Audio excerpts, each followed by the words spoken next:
Hello everyone, welcome to your channel pharma ed. So आज हम topic पढ़ेंगे that is हमारे कीमोथेरेपी का एंटी ट्यूबरक्लोसिस ड्रग्स है। एंटी ट्यूबरक्लोसिस ड्रग्स पढ़ने से पहले हम डिस्कस करेंगे ट्यूबरक्लोसिस क्या होता है या जिसको हम बोलते हैं टीबी। सो अगर हम टीबी की बात करें तो वर्ल्ड हेल्थ ऑर्गेनाइजेशन की एक रिपोर्ट के according more than 3 million people की डेथ टीबी से हो चुकी है। ठीक है, और अगर हम बात करें इसके कॉजेटिव ऑर्गेनिज्म की, हम सबको पता है दैट इज माइकोबैक्टीरियम ट्यूबरक्लोसिस। ये इसका कॉजेटिव एजेंट है, ये एक बैक्टीरिया है जिसकी वजह से ट्यूबरक्लोसिस होता है। ओके, सबसे पहली बात ये है कि ट्यूबरक्लोसिस हमने सुना है कि फैलता कैसे, स्प्रेड कैसे होता है। सो स्नीजिंग से या कफिंग से, ये आप बोल सकते हैं ड्रॉपलेट इन्फेक्शन के थ्रू स्प्रेड होगा। अगर मान लीजिए कोई टीबी का पेशेंट है और अगर वो कफिंग कर रहा है, स्नीजिंग कर रहा है, तो उसके ड्रॉपलेट इन्फेक्शन में माइकोबैक्टीरियम ट्यूबरकुली नाम के जो बैक्टीरिया हैं वो बहुत इजीली स्प्रेड हो जाएंगे, जस्ट लाइक कोविड वायरस। ठीक है, सो वो बैक्टीरिया जो है काफी इजीली एयर में स्प्रेड हो जाएंगे एंड दूसरा पर्सन जो उसके आसपास या शॉर्ट डिस्टेंस में खड़ा होगा, सो उसको वो इन्फेक्शन बहुत इजी से स्प्रेड हो जाएगा। ठीक है, सो ये तो हुआ माइकोबैक्टीरियम ट्यूबरक्लोसिस का कि मतलब किस तरीके से वो स्प्रेड होता है। एंड टीबी का कॉजेटिव बैक्टीरिया कौन है? So mycobacterium tuberculi. It is not tuberculosis, it is tuberculi, right.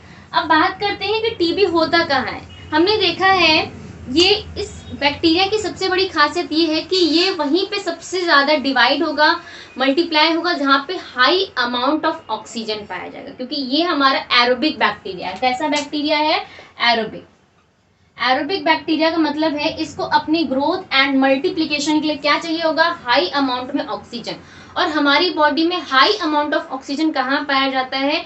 जहाँ पे सबसे पहले ऑक्सीजन जाएगा हमारी बॉडी में, दैट इज द लंग्स। सो हम सबसे पहले जब ऑक्सीजन इनहेल कर रहे हैं तो सबसे पहले जो ऑक्सीजन जा रही है वो हमारे लंग्स में जा रही है, सिंपल सी बात है। सो इसलिए ये बैक्टीरिया, और दूसरी बात की एसेसिबल भी है। इस बैक्टीरिया को नेजल रूट के थ्रू लंग्स में जाना एंड लंग्स में ऑक्सीजन मिल जाती है, इसलिए काफी तेजी से ये लंग्स में मल्टीप्लाई हो जाता है। ठीक है, सो इसलिए बोलते हैं कि जो ट्यूबरक्लोसिस है वो कफिंग एंड स्नीजिंग, क्योंकि जो भी इन्फेक्शन अगर लंग्स में होगा सो वो हमेशा कफिंग एंड स्नीजिंग से ही स्प्रेड होगा। ठीक है, तो पहला रीजन तो ये है कि ये लंग्स में इसलिए सबसे ज्यादा मल्टीप्लाई करता है क्योंकि लंग्स में हमारे हाई अमाउंट में ऑक्सीजन पाई जाती है, सो दैट इसका ग्रोथ एंड मल्टीप्लिकेशन लंग्स में होता है। ठीक है, पॉजिटिव एजेंट क्या है? माइकोबैक्टीरियम ट्यूबरकुली। अब क्या ऐसा होता है कि सिर्फ ट्यूबरक्लोसिस पल्मोनरी ट्यूबरक्लोसिस ही होता है, यानी कि हमारे लंग्स में ही होगा? ऐसा नहीं है।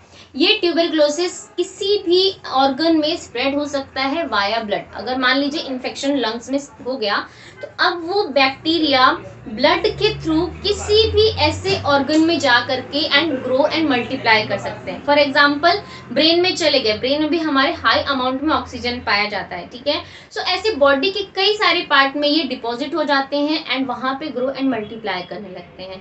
So it is not mandatory कि ट्यूबरक्लोसिस सिर्फ लंग्स का एक इन्फेक्शन है, ये बैक्टीरिया ब्लड के थ्रू किसी और बॉडी पार्ट में भी स्प्रेड हो सकते हैं एंड इन्फेक्शन क्रिएट कर सकते हैं। एंड क्यों करते हैं? एंड ये ज्यादातर उस ऑर्गन में जाते हैं जहां हमारे हाई अमाउंट में ऑक्सीजन का रिप्लेसमेंट होता है या हाई अमाउंट में ऑक्सीजन पाया जाता है। ठीक है, सो फिर से देख लेते हैं ट्यूबरक्लोसिस क्या है। ये एक मोस्ट प्रिवेलेंट इन्फेक्शन है जो सबसे ज्यादा स्प्रेड होता है एंड इसका पॉजिटिव एजेंट क्या है? माइकोबैक्टीरियम ट्यूबरकुली, जो कि एक एरोबिक बैक्टीरिया है। एरोबिक बैक्टीरिया का मतलब जो ऑक्सीजन की प्रेजेंस में जो बैक्टीरिया ग्रो करते हैं, इसलिए ये लंग्स में ग्रो करता है। ठीक है, and TB is the most often affects the lungs. ठीक है, लंग्स को अफेक्ट करता है, कैरेक्टराइज्ड बाय सिम्टम। अब इसमें सिम्टम्स क्या आते हैं? लंग्स में अगर ये इन्फेक्ट भी करेगा तो क्या सिम्टम्स आएंगे? इन्फ्लेमेशन हो जाएगा। ठीक है, टिश्यू नेक्रोसिस, टिश्यू डैमेज हो जाएंगे। इन्फ्लेमेशन क्यों होगा? क्योंकि बॉडी में कोई बैक्टीरिया एंटर कर रहा है तो उसकी फाइटिंग एक्टिविटी में या उससे फाइट करने के लिए हमारी बॉडी कुछ मीडिएटर्स रिलीज करेगी, जैसे हिस्टामिन रिलीज करेगी या फिर वहां पे म्यूकस का प्रोडक्शन करेगी ताकि वो जो बैक्टीरिया है उसको बॉडी से एक्सपेल किया जा सके। इसलिए आपने देखा होगा कि जो टीबी के जो पेशेंट्स होते हैं उनको स्पुटम प्रोडक्शन बहुत ज्यादा होता है। स्पुटम मतलब जो कफ का प्रोडक्शन हो रहा है वो बहुत बहुत ज्यादा होता है। ऐसा इसलिए क्योंकि जो बैक्टीरिया है वो हमारी बॉडी के लिए एक फॉरेन पार्टिकल होता है एंड बॉडी क्या करती है? उस फॉरेन पार्टिकल से लड़ने के लिए बहुत सारा म्यूकस का प्रोडक्शन करती है ताकि उस म्यूकस में जो मल्टीप्लाई होकर के वो जो बैक्टीरिया है वो बॉडी से एक्सक्रिएट आउट हो सके। सिंपली बात ये है। सो स्पूटम में भी हमारा टीबी का चेकअप होता है कि मतलब स्पूटम को भी चेक करते हैं कि उसमें टीबी के बैक्टीरिया पाए जा रहे हैं या नहीं पाए जा रहे हैं। ये क्या करते हैं, इन्फ्लेमेशन क्रिएट करते हैं, टिश्यू नेक्रोसिस करते हैं एंड सोर्स क्रिएट करते हैं। मतलब आप बोल सकते हैं कि जो छाले होते हैं उसी को बोलते हैं सोर्स। तो एक ओपन सोर्स क्रिएट करते हैं लंग्स में या जिस भी टिश्यूज में ये स्प्रेड होंगे। And depending upon the site of infection, इनके इन्फेक्शन की साइट के बेसिस पे कई तरह की ट्यूबरक्लोसिस होती है। फॉर एग्जाम्पल पहली तो होती है पल्मोनरी ट्यूबरक्लोसिस। पल्मोनरी ट्यूबरक्लोसिस का मतलब जो टीबी लंग्स में होती है, पल्मोनरी का मतलब होता है लंग्स, तो जो टीबी लंग्स में होती है उसको हम बोलते हैं पल्मोनरी ट्यूबरक्लोसिस। फिर आता है जेनाइटो यूरिनरी ट्रैक ट्यूबरक्लोसिस, यानी कि जेनाइटल ऑर्गन्स में जब बैक्टीरिया स्प्रेड हो जाता है या वहां पे इन्फेक्शन क्रिएट करता है तो उसको हम बोलते हैं जेनाइटो यूरिनरी ट्यूबरक्लोसिस। इसके अलावा वो बैक्टीरिया, जब मैंने बताया कि ब्रेन में भी टीबी हो जाता है, जब वो बैक्टीरिया लंग्स के बाद ब्लड के थ्रू स्प्रेड होकर के ब्रेन में भी अगर इन्फेक्शन क्रिएट कर दे, या मेनिंजस की जो लेयर हमारी ब्रेन में जो मेनिंजस होती है उस मेनिंजस लेयर में जब टीबी क्रिएट कर देता है तो उसको हम बोलते हैं ट्यूबरक्लोसिस मेनिंजाइटिस। ठीक है। एंड मिलियरी ट्यूबरक्लोसिस यानी कि बॉडी में किसी भी पार्ट में जा करके और वहां पे ग्रो एंड मल्टीप्लाई करेंगे ये bacteria. So this is the basic की ट्यूबरक्लोसिस किससे होता है, माइकोबैक्टीरियम ट्यूबरक्लोसिस से।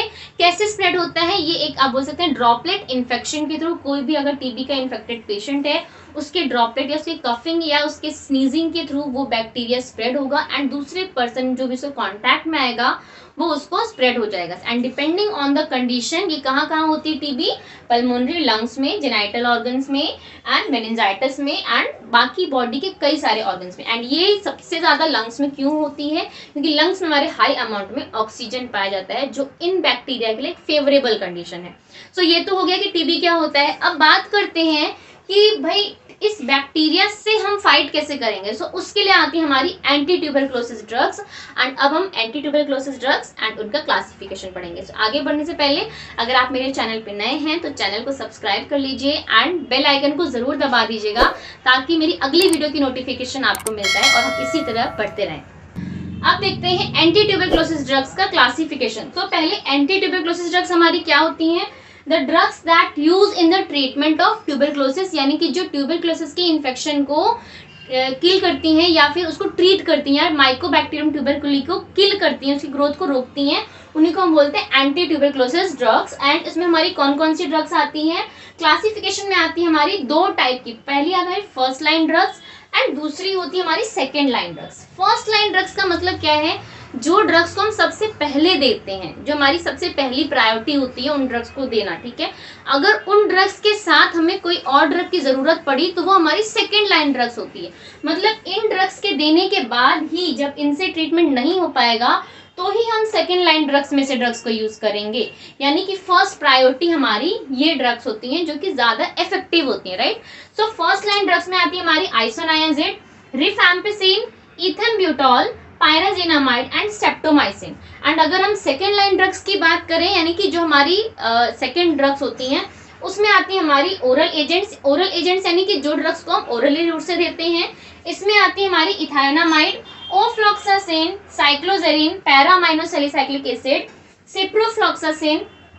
इंजेक्टेबल्स का मतलब क्या होता है, इंजेक्टेबल्स मतलब जो इंजेक्टेबल रूट से देता है, उसमें आता है हमारा रिफाब्यूटिन, केनामाइसिन एंड एमिकासिन। ये हमारी क्लासिफिकेशन थी एंटी ट्यूबरक्लोसिस ड्रग्स का। एंड बेसिक जो आज हमने पढ़ा that is a introduction and classification of anti tuberculosis drugs. Next class में बहुत इंपॉर्टेंट क्लास पढ़ाने वाली हूँ मैं, mechanism of isoniazid, ethambutol and pyrazinamide. इन तीन ड्रग्स का मैकेनिज्म, उसका एडवर्स इफेक्ट एंड उसका यूजेस हम पढ़ेंगे। सो तब तक के लिए thank you so much for the watching and please subscribe the channel.